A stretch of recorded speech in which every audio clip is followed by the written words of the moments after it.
पुराने जमाने की बात है। एक गांव में एक बूढ़ा दंपति रहा करता था। जब ये काफी बूढ़े हो गए तो बूढ़ी औरत ने अपने पति से कहा, जब हम इस दुनिया से चले जाएंगे तो हमारे बच्चों को भोजन कैसे मिलेगा। इनके गुजारे के लिए हमें कुछ न कुछ व्यवस्था करनी चाहिए। अपनी पत्नी की बात सुनकर बूढ़ा व्यक्ति लंबी यात्रा तय करके महान देवता कुबेर के पास गया। जब लौटा तो साथ में कुबेर के दिए हुए धन, दाल, सरसों और लौकी के बीज ले आया। कुछ दिन यात्रा की थकान मिटाने के बाद अपने साथ कुछ कलेवा लेकर पति खेती करने के इरादे से घर से निकल पड़ा। उसने सबसे पहले एक उपजाऊ जमीन देखी, फिर जमीन के चारों ओर सीमा तय करते हुए बाड़ा लगाया और वापस घर आया। अगले दिन बूढ़ा फावड़ा और कुल्हाड़ी लेकर जमीन पर गया। वहां उगी झाड़ी और जंगल को साफ किया। सूखे झाड़ पात को जलाकर खेती के लिए जमीन तैयार की। जमीन साफ होने के बाद उसने अपने इष्ट देवता को याद करते हुए जमीन की चारों दिशाओं में बारी बारी से पूजा की। पूजा की क्रिया समाप्त करने के बाद उसने जमीन की चारों ओर फावड़े से बारी बारी से प्रहार किया। कुछ समय बाद उसने पूरी जमीन को फावड़े से खोद डाला। जब मिट्टी तैयार हो गई, बूढ़े व्यक्ति ने उसमें विभिन्न प्रकार के बीज लगाए। तब तक मेहनत के कारण वह थक चुका था। वह वापस घर जाकर आराम करने लगा। जैसे जैसे समय बीतता गया, बूढ़े की खेती लहरा उठी। एक दिन बूढ़ी ने अपने पति से कहा कि उसे खेती देखने जाना है। बूढ़े ने यह कहते हुए मना करना चाहा, जमीन यहाँ से बहुत दूर है, चलते चलते थक जाओगी। सड़क पर पानी नहीं है, यदि प्यास लगी तो मुश्किल में पड़ जाओगी। लेकिन बूढ़ी अपनी जिद पकड़कर अड़ी रही।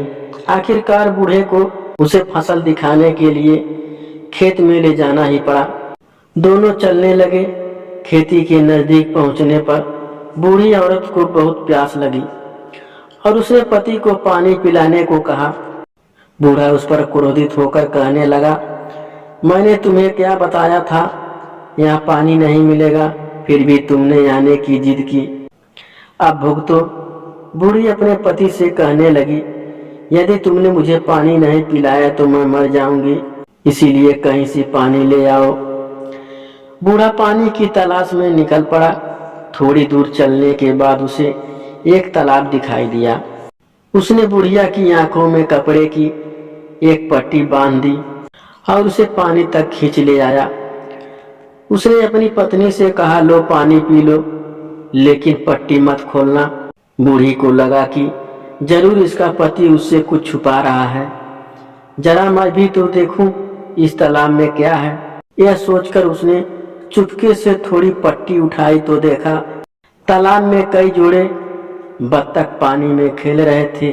सभी जल विहार का आनंद उठा रहे थे। यह दृश्य देखकर बूढ़ी औरत के मन में अपने पति के साथ जल क्रीड़ा करने की इच्छा हुई।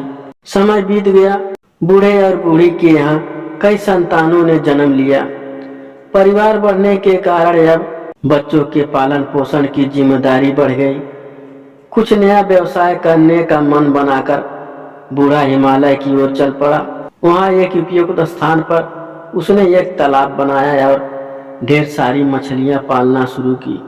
एक दिन सौभाग्य के देवता भगवान श्री अपने सफेद कुत्ते के साथ हिरण, खरगोश और कछुआ का शिकार करने आए। जब देवता तालाब के किनारे पर आए तो उन्हें जोर की प्यास महसूस हुई। जैसे ही उन्होंने पानी पीना चाहा, मछलियां उनसे प्रार्थना करने लगी, आपको पानी के बदले हमें एक वरदान देना होगा। अवश्य, कहते हुए भगवान श्री ने अपनी प्यास बुझाई तो मछलियां फिर से कहने लगी, हमें महान नदी ब्रह्मपुत्र या लोहित में ले जाकर छोड़ दो। मछलियों को दिए हुए वचन को पूरा करने के लिए भगवान श्री ने उन्हें अपने कर्मचारियों के साथ बांध दिया।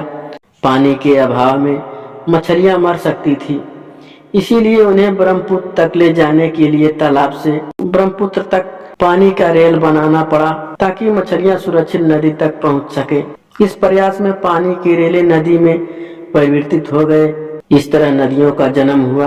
इसके बदले में मछलियों ने भगवान श्री को एक कद्दू और एक लौकी उपहार में दी। उन्हें अपने साथ लेकर भगवान अपने एक दोस्त के घर चले गए। उनका दोस्त वही बूढ़ा व्यक्ति था। मछलियों का दिया हुआ कद्दू दिया। दोस्त ने खुश होकर जब कद्दू को काटा तो देखा उसके अंदर शुद्ध चांदी भरा हुआ था। उसे पाकर बूढ़े की खुशियां का ठिकाना न रहा। सोचा उसे भगवान श्री को कुछ और दिन अपने यहाँ रखना चाहिए। आव भगत से अधिक खुश होकर उसे मछली की दी हुई लौकी भी दे दी। बूढ़े ने लौकी काटी तो देखा वह शुद्ध सोने से भरी है। अब बूढ़े के पास भगवान की कृपा से अपने बच्चों के लालन पालन के लिए पर्याप्त धन इकट्ठा हो चुका था। उसने भगवान को धन्यवाद दिया। इसके बाद भगवान श्री अपने घर जाने के लिए निकल पड़े।